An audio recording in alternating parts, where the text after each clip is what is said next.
कि झारखंड सरकार ने एक विज्ञापन निकाला कि आप जिस अखबार में काम करते हैं आप अप्लाई कीजिए और आप हमारी किसी स्कीम की तारीफ करें। आपको 15,000 रुपये मिलेंगे और फिर उसमें 5,000 रुपया और मिलेगा और आप अपने अखबार में छपवा लीजिए या किसी दूसरे अखबार में छपवा लीजिए। ये सब आपकी आंखों के सामने हो रहा है और बहुत देर हो गई है। इसी तरह की हरकतें महाराष्ट्र में हो रही हैं, अलग अलग रूपों में। असम के पत्रकार कुछ बताते हैं, महाराष्ट्र के कुछ बता रहे हैं। तो पेड न्यूज़ का अलग एक तरीका आ गया है। तो क्रेडिबिलिटी की क्राइसिस अगर आप प्रधानमंत्री मोदी के जो समर्थक हैं उनसे भी पूछिएगा कि ये मीडिया देख के कैसा लगता है, तो कहेंगे बिका हुआ है। उनको भी पता है कि इस मीडिया की कोई क्रेडिबिलिटी नहीं है और उनको अच्छी तरह से पता है, पर वो एक्ट नहीं करना चाहते हैं। वो अलग अलग तरह के जाल में फंसे हैं। हर समय एक नया थीम आ जाता है तो उनके लिए भी मुश्किल होता है। एडमिनिस्ट्रेशन तो अब बात ही नहीं करता ऑन रिकॉर्ड। अगर आप दिल्ली में देखें, इसके पहले 2014 से पहले कभी हेल्थ सेक्रेटरी ऑफ रिकॉर्ड बोल रहे हैं या ऑन रिकॉर्ड बोल रहे हैं, ये सब बंद हो गया है, सब बंद हो गया है। तो अब कुछ पता ही नहीं चलता है कि क्या हो रहा है। तो एक क्रेडिबिलिटी एडमिनिस्ट्रेशन का भी है कि वो अब पूरी तरीके से मान लिया है कि अब उसका कुछ हो नहीं सकता, तो वो चुप हो गया है। अब जिस भी तरीके का वो समझौते कर रहा है, पता नहीं क्या कर रहा है वो। तो अखबार में आपके पास सूचना नहीं है, एडमिनिस्ट्रेशन में कोई बोलने वाला नहीं है, आरटीआई से आप ब्लॉक हैं, तो क्रेडिबिलिटी का बहुत भारी क्राइसिस है। जनता अपनी समस्या सुनना चाहती है और इस वक्त जो सबसे ज्यादा क्राइसिस में है वो मोदी सपोर्टर हैं, क्योंकि उन्होंने एक सर्टेन एस्पिरेशंस के साथ उन्हें चुना था। अब जहां कहीं कुछ नहीं होता है तो चाहते हैं कि पीएम तक बात पहुंचा दी जाए, क्योंकि वही हर बात के नेता हैं, है ना। तो वो बात ही नहीं पहुंचने देता है वो गोदी मीडिया जो है, तो वो बहुत परेशान है वो सारे लोग। तो इस मीडिया का स्ट्रक्चर आप समझिए कि ये क्या कर रहा है। ये जो मोदी के वोटर हैं उनको भी अपने दायरे से बाहर फेंक देता है कि हम जो लेक्चर देंगे वही सुनना है, तुम्हारा प्रॉब्लम हम नहीं सुनेंगे।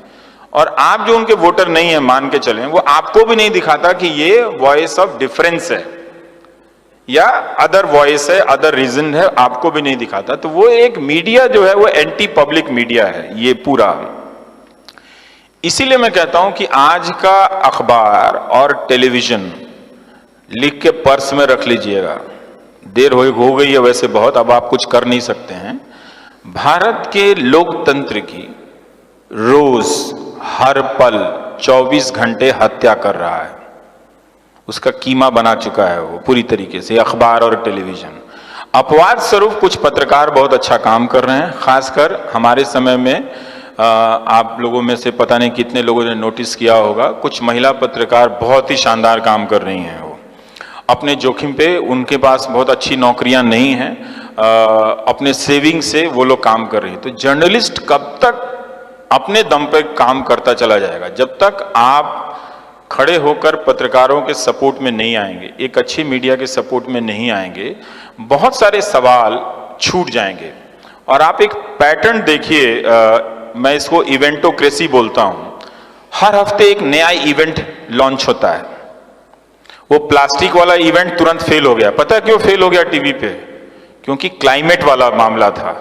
उसमें अगर आपको रिसर्च करना पड़ता, उसमें बच्चे आते, फिर लोग दूसरे तरीके से बात करने लगते और आपको उस इंडस्ट्रियलिस्ट को क्वेश्चन करना पड़ जाता जो जिसके पैसे से सरकारें बनती हैं। तो वो 2 मिनट में बंद हो गया, वो प्लास्टिक वाला इस्तेमाल वाला टेलीविजन से। लेकिन कश्मीर आ जाएगा तो ट्रक पे लिख के पढ़ लिया है न्यूज एंकर। घर आ रहा था तो देखा कि दूध मांगोगे तो खीर देंगे, कश्मीर मांगोगे तो चीर देंगे। अरे ये वाला टॉपिक है, चलो इसी तरह से करो। आप उस डिबेट को ध्यान से देखिए, ध्यान से देखिए। मान लीजिए कि आप मोदी समर्थक ही हैं, क्या वो उस डिबेट में आपको तरह तरह की सूचनाएं दी जा रही हैं? एक समर्थक का भी अपना एक सेल्फ रेस्पेक्ट होता है ना, कि वो चीजें जानना चाहता है। तो क्या वो मीडिया आपको ढंग से बता रहा है, आपका सेल्फ रेस्पेक्ट बढ़ा रहा है? वो दरअसल आपको इंसल्ट करता है रोज कि आप उनके वोटर हैं। आपको गलत बातें बताकर, झूठ बातें बताकर लाल रंग का टांग देगा। चिन्मयानंद स्वामी के खिलाफ कुछ होगा, सब साइलेंस में चले जाएंगे। आजम खान के यहां बकरी पे भी केस होगा, घंटों घंटों बहस होने लगेगी। तो वो आपको हमेशा एक अपने पड़ोस के मुसलमान को वो हमेशा दुश्मन के रूप में देखना सिखा रहा है।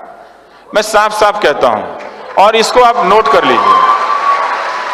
और ये बात मैं लड़कियों से कहना चाहता हूं कि भाई देख लेना, जो लड़का किसी समाज से नफरत करता हो वो ना अच्छा पति बन सकता है, ना प्रेमी बन सकता है, ना भाई बन सकता है।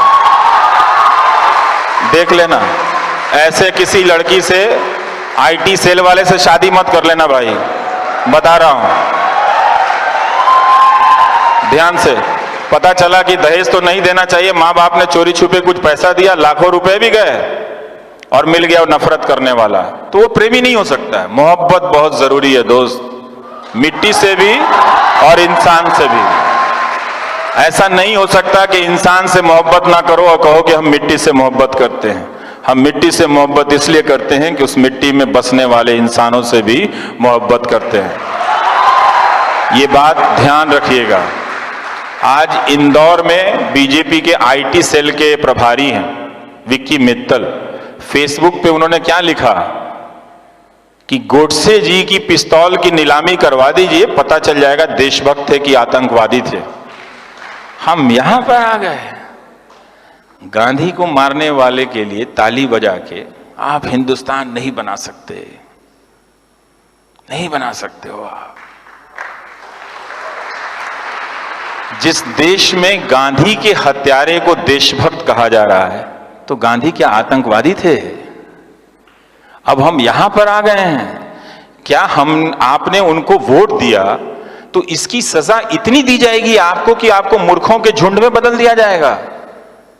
कि एक वोट देने के बदले, आप कितना प्यार करते हैं प्रधानमंत्री को, लेकिन उसके बदले में आपको उस झुंड में बदला जा रहा है कि आप गांधी के हत्यारे को गोडसे जी कहें। थोड़ा सावधान रहिए, हो क्या रहा है इस देश में। और वो फेसबुक पे लिख रहे हैं, ये कभी हुआ था? कभी नहीं हुआ था, क्योंकि ये पॉलिटिक्स, आईटी सेल और मीडिया ये मान के चलता है कि आपने अपनी बुद्धि स्थगित कर दी, आप में बुद्धि नहीं है। मैं नहीं मानता, मैं उनके वोटर को बहुत सम्मान से जानता हूं, मुझे मालूम है कि वो एक अलग तरीके से सोच रहे हैं, लेकिन उनसे, वो चूंकि उनको वोट देते हैं, उनसे बदला नहीं लिया जाना चाहिए। उनको सजा किस बात की दी जा रही है कि उनसे ये कहा जा रहा है, अब चूंकि तुम उनको वोट देते हो, तुम अब मुसलमानों से नफरत करने लगे हो, तो चलो अब गोडसे को भी गोडसे जी बोलो। फिर मालूम नहीं अगली बार अब आपसे क्या कराएंगे, आपके हाथ में बम दे देंगे, कहेंगे जाके फट जाओ कहीं पे, तुम नौकरी मत मांगो। ये मत कीजिएगा, ये मत कीजिएगा। ये शर्म की बात है कि हमारे देश में गांधी की हत्या हुई, और ये उससे भी ज्यादा शर्म की बात है कि एक राजनीतिक दल का कार्यकर्ता फेसबुक पे लिख रहा है गोडसे जी कि पिस्तौल नीलामी कीजिए तो खरीदने वाले लोग आ जाएंगे और उसके 2 करोड़ दे के साबित हो जाएगा देशभक्त थे। गांधी की लाठी की कोई कीमत नहीं है दोस्तों, कोई कीमत नहीं है उनकी लाठी की।